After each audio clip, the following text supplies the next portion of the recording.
Investor Intelligence provides general information only. You should consider seeking independent advice to see how this information relates to your unique circumstances. Please refer to the terms and conditions available at investorintelligence.com.au for more.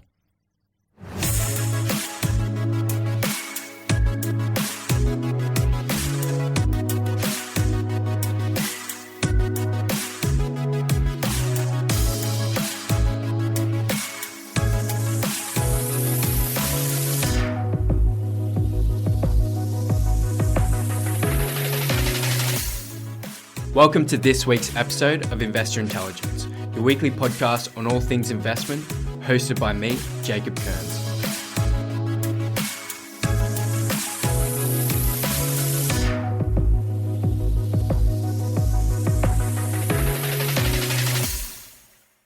Today, I'm joined by Mentor Team Director at the Property Mentors, Herman Benade, and we will be discussing the ins and outs of sourcing a winning investment property. Hello, Herman. Hey, Jacob. So would you say that how do I source a property would be a fairly common question that you get asked? Yeah, I would say it's probably the most common question we get asked. And so what should someone be maybe asking instead if they're just starting out? Well, there's many other questions that are a better question to ask than that. I think when people open up with that question, it's a clear indication that they've kind of jumped the gun a little bit. They forgot about their strategy. They forgot about their educational readiness. So the smarter questions to ask would be things like, why am I investing? What am I trying to get out of my investing? What is my strategy for investing? How do I source a good investment property rather than just sourcing a property? Anyone can source a property if you've got access to the internet. And how does that property fit into my strategy? So I think without having a strategy, that question is a bit mute, because without knowing what you're trying to achieve in your property investing, you could go out and buy a property that's not actually feeding the next property purchase. So I think taking a step back, understanding what your strategy is and why you are doing what you're doing would be the smarter question, or should be the first question that anyone asks. So going off that, based off someone's strategy, would you say it's fair to say that what might be a good property for one person may not be a good property for another? Yes and no. Well, I think a good investment property, I know a good investment property is always going to have the right investment fundamentals around it, right? It's about what you want to achieve with that property. Like, is this your first investment? Is it your third investment? Are you buying this property for yield? Are you buying this property for capital growth? Are you buying it for tax benefits? So in terms of a good investment property, it should always have the right investment fundamentals, like is there population moving to that area? Is there the right infrastructure going into that area? Are you buying at the right price? Where is that particular suburb in the property clock? Right? If you can answer all of those questions and it then feeds into your strategy, then it's a good investment property. So I'll give you an example. So we've got one investor that's got $1.1 million in a borrowing capacity. We've got another investor that's got $700K as a borrowing capacity. We're going to be looking at very different properties for those two investors, right? Because $700K in today's market, you just can't go out and really buy the top kind of investment properties for $350K per property, right? So we're not going to be splitting that borrowing capacity up into two. Maybe a couple of years ago we would, right? Where if you have $1.1 million, right, the smarter option would be to go and buy two investment properties, because you're separating your risk and you're working in two different markets. It tends to get you a better rental yield, because a $1.1 million property might be capped at $800 per week in rent, where we have got properties on our books for $500K that can give you $500 per property per week in rent. So your yield's better and you've got two assets growing in value rather than just one. So it's bringing it back to the strategy and understanding how you are using your leverage from the bank and what you're trying to achieve out of that property. So the term good property, I don't think there's such a thing as just a blanket good property to invest in. Right. And there's typically a trade-off, right, between capital growth and yield. Is that correct? Not necessarily. I think it depends on supply and demand. So in previous podcasts I've done here, I speak a lot about supply and demand. So it's understanding what you're trying to achieve through your investing and being able to plan that out with your mortgage broker, with a mentor, with your accountant to go, okay, well, this is my first property. I want to buy another property in 2-3 years, right? But I can't save a deposit that fast, right? So then you're going to go into more stable markets like Victoria, where we've got a long history that we can revert back to go, okay, well, this particular area has grown by 8% year on year for the past decade. So the argument is that it'll continue on growing at that rate. Where if you're on your third or fourth property and you've got a couple of properties that are heavily negatively geared and it's affecting your cash flow, right? You might look at areas like, I'll use Early Beach as an example, where the yields are through the roof to help with your cash flow. So for us, when we're looking for properties for our clients, we typically try to not lean to one side or the other. We try to find a nice middle ground on both sides. We need to have some evidence that capital growth is going to happen, and we need to make sure that, I guess, this investment fits in with your lifestyle, right? People tend to quit when things get too difficult. So if you go and buy a property in an area purely for capital growth, but you won't be able to go out for dinners and you're going to be eating 2-minute noodles for the next 5, 6, 7 years, you're just going to quit and you're going to sell that property. So then you're back to square one. It's about, again, going back to the strategy, understanding what your needs are, understanding what you're trying to achieve, and then finding a property that fits in with that rather than the other way around. Yeah, okay. So what factors should someone consider when determining whether or not a property fits into their overall strategy? It goes back to what I've just mentioned before, is what are you trying to achieve through your investing? Right. If you've sat down and you've created a strategy, the strategy is going to tell you what kind of property you need to source, right? The strategy is going to tell you, do I need to focus more on capital growth here? Should I go into an area that's got more stable capital growth because I am planning to buy another property in 2 years and I'm going to be relying on this property for my next deposit? So by sitting down, understanding your why, creating the strategy will tell you this is the right property to go into next. Okay, so going off that, to give an example, say someone's strategy or long-term goals are to just set themselves up for a comfortable retirement, what should that person be looking at? What is a comfortable retirement?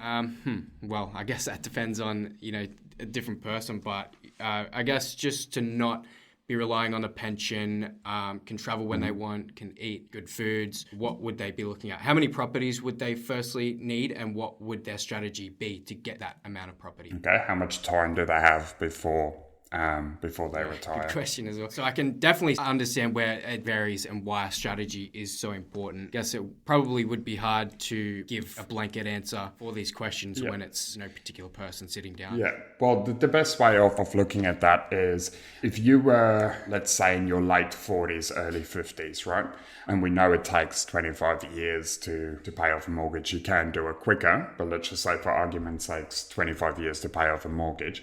It's not going to be my recommendation that you go and put yourself in millions and millions and millions of dollars worth of debt, right? Because you're not going to have time to pay off that debt. Right.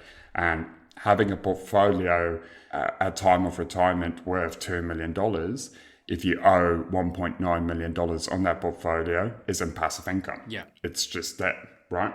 So it depends on the life stage, how much time you've got, right? And there's different strategies for people at that stage. You might buy a little bit more than what you need to if you've got the borrowing capacity to do that. And then when it comes close to retirement, you might sell off a proportion of your portfolio to reduce the debt on the rest of the portfolio. So you've got some sort of passive income coming from that. And then you also need to be asking questions like, Are you still going to be owing any money on your PPR? Is it going to be a mortgage for your PPR? And what does that retirement look like? Do you just want to sit at home and work in the garden, or do you want to travel the world?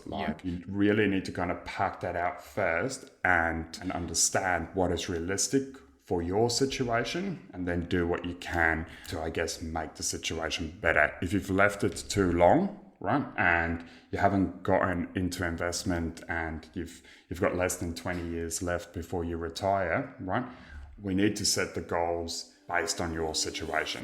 Otherwise, like I said, you're just going to end up in retirement with a bunch of debt and no strategy to get out of that debt. Right.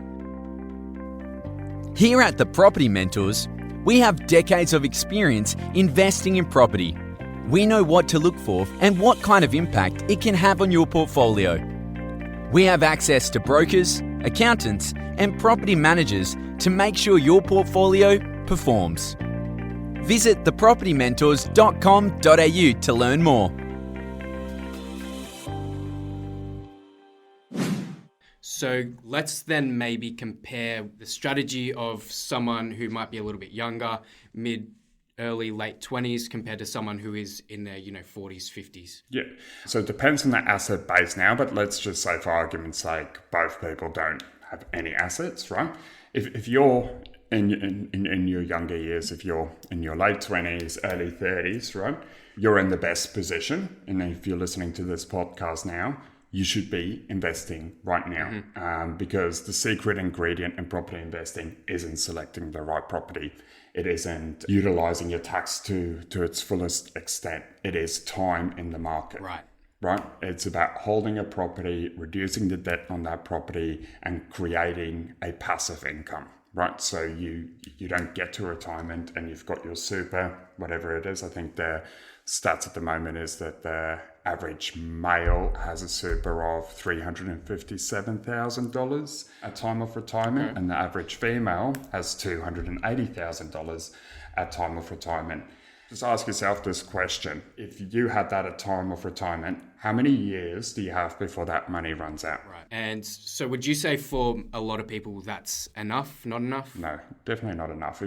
I know what my spending habits are like, and that's not going to last very long. So there's two aspects to that. The fact that it isn't going to last very long, but it's also the psychological aspect of going, okay, I've retired now, and now I've got a pool of money that I need to draw out of, and that pool isn't getting refilled because I'm not working anymore. There's no more super going in there, right? Yeah. So the reason why we do what we do is to avoid that exact thing, that we've got income coming in even when we're not working. So the more important thing is, if you are in your late 40s, is to find out what is realistic for you right now in terms of being able to reduce that debt, your ability to borrow, all of those kind of things, starting straight away and allowing 20 years in the market for that capital growth to work for you to reduce that debt.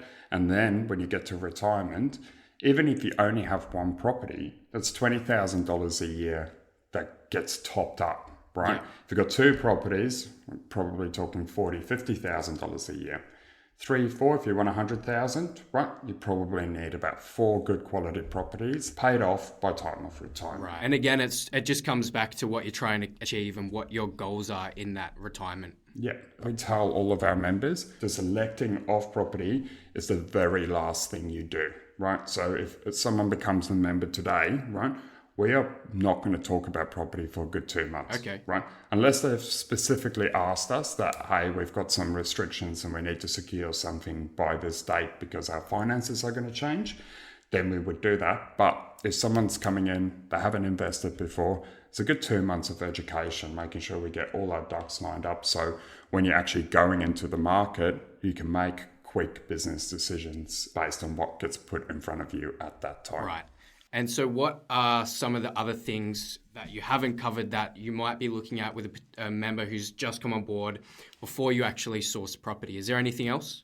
Yeah. Okay. So what is your leveraging power, right? What's your saving habits? What's your career going to look like over the next few years? Are you in a job where you've kind of reached the the peak of income, and is this all we're going to get to work with for the rest of the time, or do we have career progression planned with salary increases? What's your current debt like? How much do you owe on your PPR? Are you going to be able to pay that off by time of retirement? The questions are endless, right? Yeah. But that's why it's important that anyone, I guess people are listening to this podcast to get an understanding of how to go and find the right property themselves, right?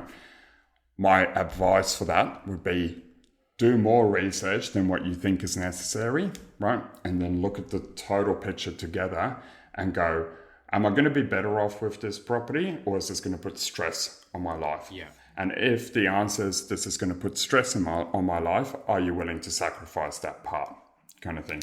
That's the best way of picturing that, rather than thinking I want to buy an apartment in Paran, right? Because that's going to be a good investment for me, kind of thing. Okay, so for someone who is listening, maybe they have gone out or will go out and consider all these factors, what's a typical process for someone who might not necessarily be working with someone? What's the typical process that people usually do when they are sourcing properties themselves?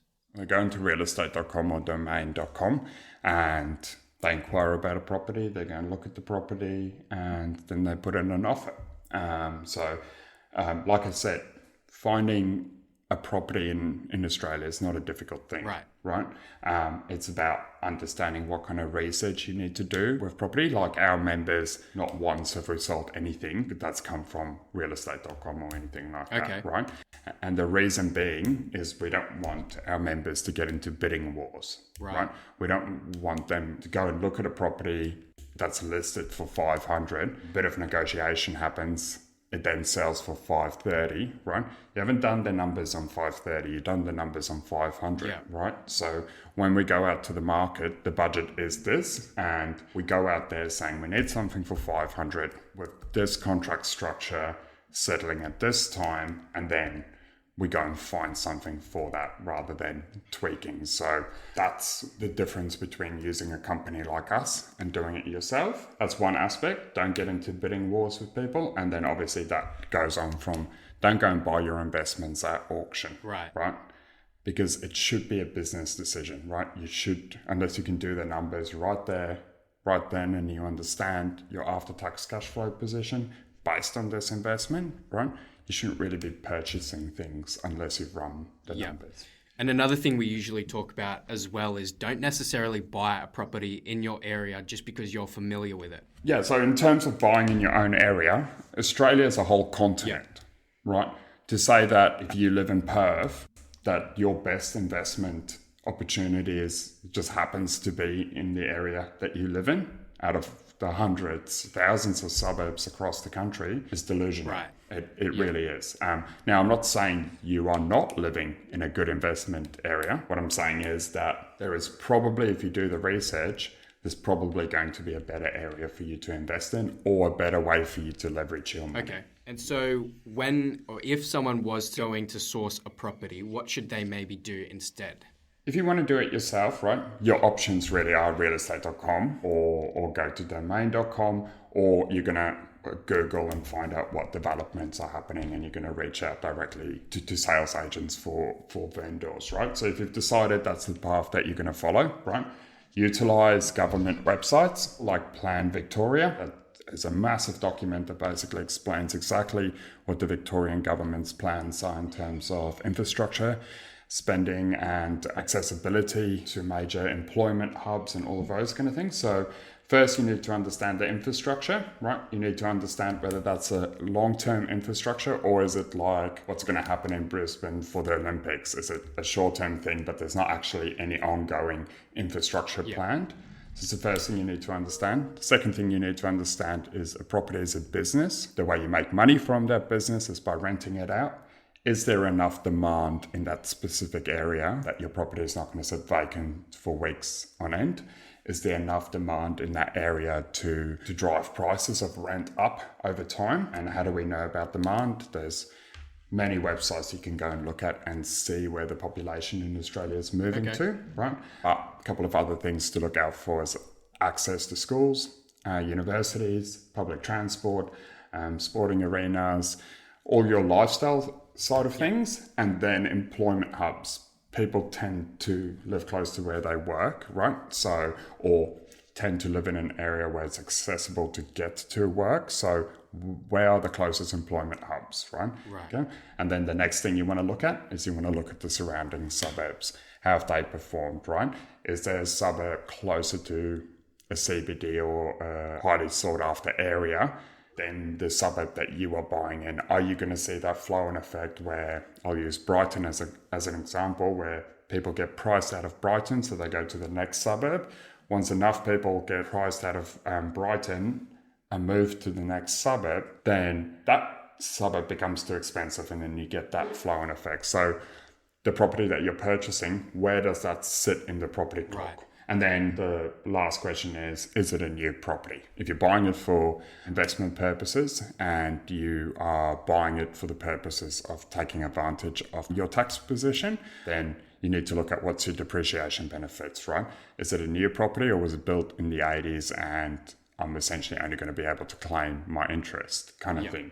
So those are some of the questions I would ask if I was going out there looking for property myself. And if someone is looking at past performance of a particular property or area, does that necessarily indicate future performance? Depends on what you mean by past performance. There's some suburbs in Melbourne where it's basically a very steady line up, right?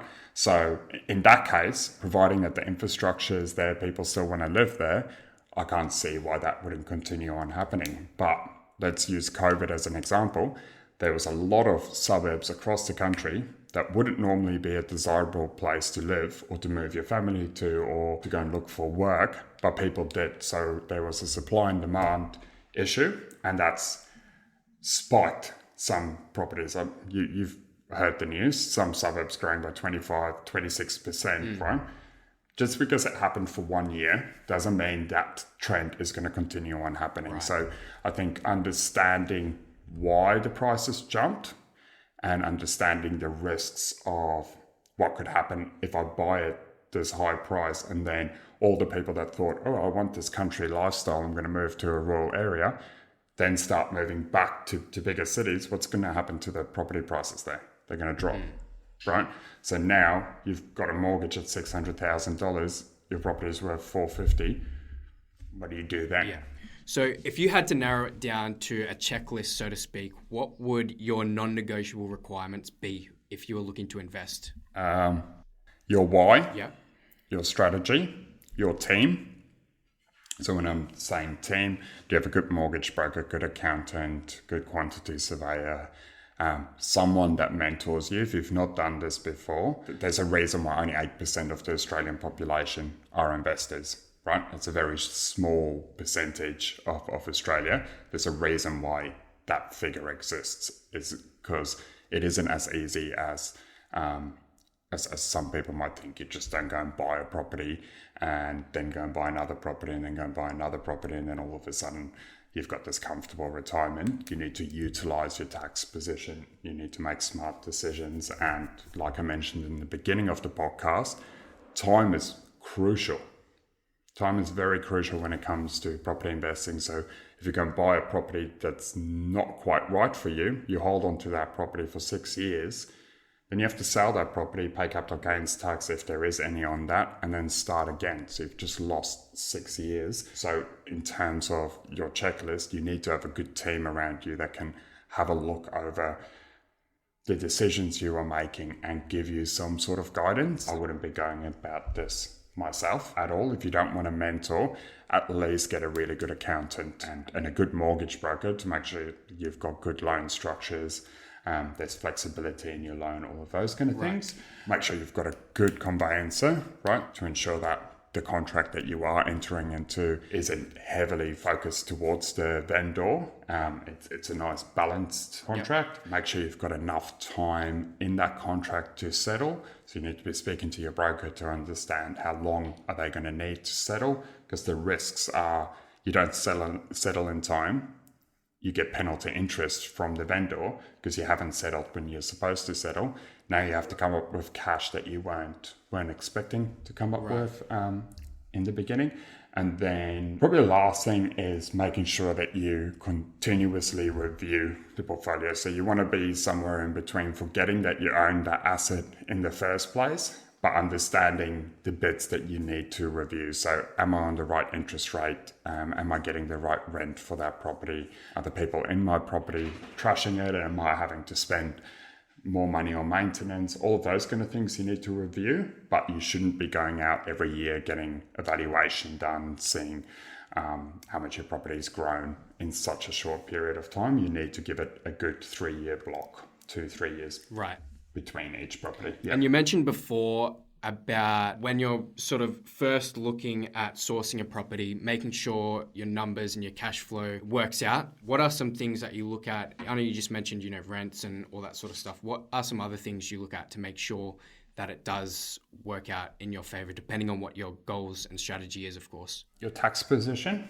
Okay, so how is this property going to affect your tax position is particularly important. At the moment, you're essentially giving that money away to the ATO. You're not giving it away to tax, but you're doing nothing to actually claim that back. So if you actually think about the logic behind that, makes no sense to use a proportion of your income, right, when you've got the ability to access some of those tax benefits. So really understanding that and having an accountant that is pro property investing, that understands depreciation and it can help you plan, and a really clear understanding of what you are willing to sacrifice, right? So sitting down with your broker, understanding what your mortgage is going to look like, understanding your lifestyle and the things that you enjoy doing that you just won't give up, and seeing if you've still got enough cash to do all the things, right? Because a lot of people that come to us, particularly when they are in their later stages of life, they started investing and then the investing just started encroaching on their personal lives, their family lives and all of those kind of things. And they went, this is too difficult. Right. I can't maintain this in the long run. What do? They go and sell their whole portfolio. And now they're in a situation where they're going to have to work so much more aggressively to get it to the point where they do have an unencumbered portfolio by time of retirement, where before they bought those properties had a real understanding of the impact that it's going to have on their life. And if they've got an understanding, like now we've got high interest rates, higher than what we had over the last couple of years, understanding that is a short-term pain for long-term gain. You just need to be able to say in your mind, I'm willing to sacrifice this for a short period of time to achieve my longer term goals. And that's a lot harder to do if you don't understand why you are investing in the first place. Like if there's no emotional connection to that end goal, people are going to fail. And that's not just in property investing, that's in people's jobs, when you take on new hobbies, all those kind of things. If it doesn't fit into the things that you like to do, you just don't do it. That's human nature. Yeah. Do you have a question about investing that you'd like answered? Each month, we take questions from our listeners and put them to our resident expert, Luke Harris. With more than 2 decades of residential and commercial investment experience under his belt, Luke has seen the best and the worst of the property market. Have a burning question you want answered on an upcoming episode? Visit investorintelligence.com.au/questions and ask us today. And you talked a bit about having the right team around you before, and I do think that this would certainly help in this situation where people lose track of their why and what they want to achieve through their investing. Can you give me an example of how having a team can give you a strategic advantage in your investing? Well, I could talk about this for hours. First of all, it mitigates risk, right? Having experts in their own field around you mitigates risk. Any investment is going to have risk involved with it, right? But when you go into property investing blind and you're not getting the right advice from the right people, that risk significantly increases. So that's one aspect to it. Better planning, right? If a broker understands what you're trying to do, you want to buy 3 properties, right? And you actually have that conversation with your broker, they know how to structure your loans. They know not to go for the easiest lender first. And then when you get to property 3, the requirements that you need to meet to get another loan is so far removed from what you're able to achieve that you kind of get stuck with two properties, right? So our broker, for instance, will flip that on its head and start with the most difficult lenders if she knows that there's 3 or 4 properties coming, right? Most difficult lenders, a little bit more work for her in the beginning, but in the long run, that client can buy more properties because we've structured that correctly. Yep. And probably biggest one would be if you enter a contract that you decided, I'm not going to pay the $1,500 for a conveyancer because I want to buy this property and it doesn't matter, blah, blah, blah. I'm just going to sign the contract, pay the deposit, right? And you haven't looked into what the penalties are. I'll give you an example. We recently were presented with a contract, which we told our client not to go ahead with, for a property that's not complete. Okay. Right? And the contract that was presented to us was for a property that has been completed, right? So the risk, if we didn't basically make our client go and have a conversation with a conveyancer, would have been that they would have entered into a contract that developer could have called settlement on that property without it being completed. Right. Because there was no provisions in that contract for the actual purchaser to say that the property that needs to be handed over is a completed property. So in terms of having that team around you, it's making sure that you don't end up in really sticky situations and you're going into the investment in a business manner rather than I'm a novice investor. You shouldn't be investing if you give yourself that title in the first So place. it really is crucial, especially for someone starting out, to have the right people around them. Yeah, before you look at a property, right? Before you look at a property, because if you are going to do it yourself, we obviously introduce people to people that we've been working with for just about a decade, right? But if you are going to do it yourself, that needs to be done before you start looking at property. You need to know who your team is. You need to know your strategy. Then go and look for property. Yeah. So once you've done that, what other strategic advantages would there be in working with specifically someone such as yourself in sourcing that property?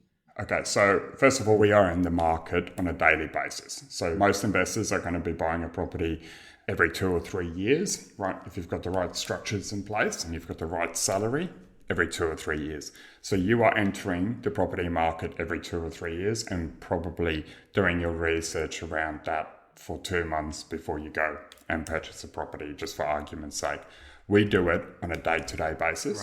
Right. The second aspect is we don't look at properties that other people have access to at the time when we present it to you. That property would have been taken off the market so we can present it to you, and then you'll follow up with an EOI, which will give you 7 days to essentially go and do all your due diligence. So you're not going straight from here's the offer, signing a contract. There's a bit of a 7-day period where you speak to your team and you make sure you remove any risk that's applied to it. Then you make a decision on whether you're going to buy that property. Right. And then most of all, how I mentioned before, when things get difficult and people go, okay, well, this has happened in my life, I'm going to sell this investment property, right? Our job is to make sure that you see the bigger picture, right? That you can identify whether this thing that's happened in your life is a short-term or long-term thing. So an example would be, I've just been made redundant from my job, right? So let's go and sell the whole portfolio, right? First question you need to ask yourself, have you worked your whole life?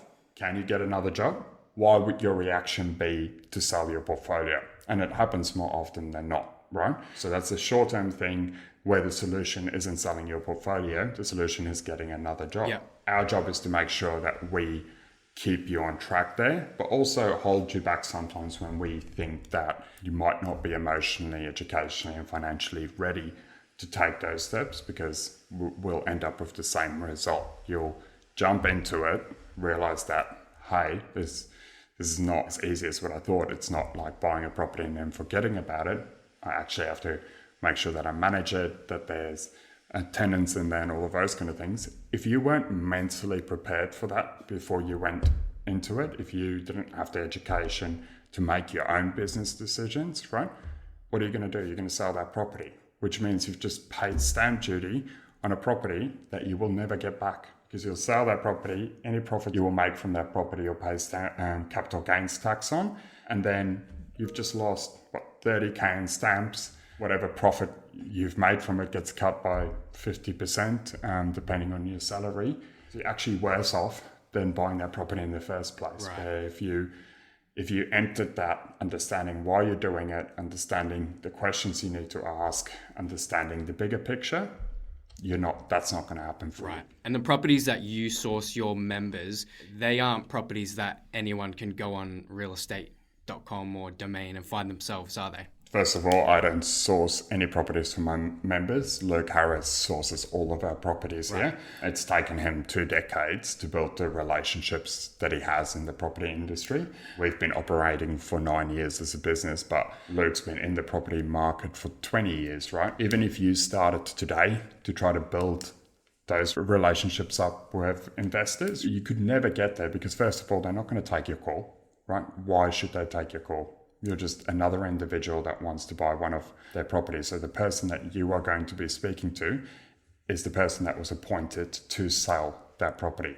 It's not the vendor. The vendor is the person we deal with directly. So we get access to these projects before they get released to the market. We can cherry pick which lots we want because those lots make sense from an investment perspective. I promise you, I deal with vendors here as well. If you as an individual called them up and say, hey, can we have a chat and can you let me know about your upcoming projects and things like that, you're going to get a very rude awakening to their response. Okay. Okay, so just to wrap this up, so when you're typically working with one of your members, you're sourcing properties, you're building up their portfolio. What does that long-term strategy look like with working with someone such as yourself? So each strategy is going to be specific to the person's situation, right? So there's no blanket plan or strategy that you can just plug into your own situation and then that's going to work. We need to look at everything. And when I say everything, when are you planning on having kids? Are you sending those kids to private school or public school? Right? How long are you going to be on maternity leave for? When are you planning to get married? How much is that going to cost you? When are you moving into your PPR? It is endless, the questions that goes into the strategy because we need to plan for these things. We can't be planning for these things when it's happening because that's when you make reactive decisions rather than proactive decisions. So almost forgot the word there. So our strategy in summary, it's accumulation, correction, and then debt reduction. So if I'm going to make it really basic and bring it down to its lowest denominator, that's what we look at. How many assets do we need under our name at time of retirement? What does that portfolio need to look like? Once you've secured that portfolio and you want to kind of do that in a 5-6 year gap or 5-6 year period, once you've secured that portfolio, when are you going to need to do renovations on that property, right? Are those renovations going to come right at time of retirement and then you need to come up with a bunch of cash? How are we planning for that, right? So that's the correction stage. It's going, okay, we know there's going to be expenses involved with owning a property, right? How are we planning for that? Where's that money coming from? So you don't get 10 years down the track, 15 years down the track and go, oh, this property needs a new kitchen. Right. Where am I going to get the money to do that? Or I can't rent this property out because it's now 25 years old and it's a little bit run down. I need to do a whole renovation on that. So these things need to be planned for, and that's what we do in the correction stage. We also then obviously look at how the property portfolio is performing. Are we getting the right capital growth rates? What's the yield like on the property? What's the vacancy rates been like on the property? Is it empty for long periods of time? During that correction stage, we want to correct as quickly as we possibly can, so we can get back into the market and have enough time. And then the debt reduction stage, even though I put that as the last part of the strategy, it really kind of starts not long after your first 5-year period, because like I said, you need 25 years. You need to be talking to your accountant, financial planner about your tax structures and how you can utilize that to help you reduce debt. Right. So it sounds like there's a lot that goes into every stage of the investing journey, a lot that goes into not just sourcing the property, which a lot of people jump to. There's a lot of stuff that needs to go with that. Yeah, to give you an indication, so I put together most of the strategies and run them by Luke after I've put them together. It takes a mentor about 2 or 3 meetings to get all the information that they need, and it takes me about 2 or 3 days to put that presentation together. Then it gets run by Luke to make sure that everything fits in and it all makes sense, right? And then we present it to our clients. So it's not just going, oh, you buy property, now it's going to be paid off by this year. No, life happens in between that. Yeah. And we need to plan for life. Yeah. Okay, so when you're developing that strategy, obviously having all those meetings, there's a lot of stuff that goes into it. And I'm assuming that you are better versed to ask someone those questions than they might be themselves.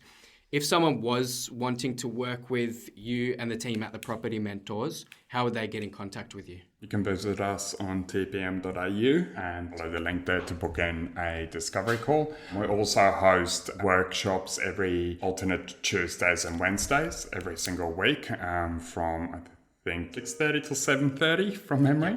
Those workshops will essentially take you through our roadmap to success, which feeds into the strategy. Right. And we'll go through some of the questions that you really should be asking yourself, particularly when it comes to your educational readiness, financial readiness, and most importantly, emotional readiness. And by the time you finish any of these sessions, I promise you, it will be an experience that you haven't actually done yourself. Like, just ask yourself the question, when was the last time you sit down with your partner and wrote down all your goals? Wrote down what you want to achieve out of life? Yeah. It's a good question, Jacob. Like, when was the last time? When was the last time I sat down? I can't even remember. Actually, I sat down on the weekend to develop a plan around my budget, but not around my whole goals in the future. So I definitely do agree that is something that people can do more of. And whereabouts are they located, these workshops? Just at our office in Brand. Melbourne. Awesome. Yeah. Great. Yeah. Well, it's been fantastic having you. We will put links to everything that you mentioned in the show notes. And thanks for your time, Herman. Thanks for having me, Jacob.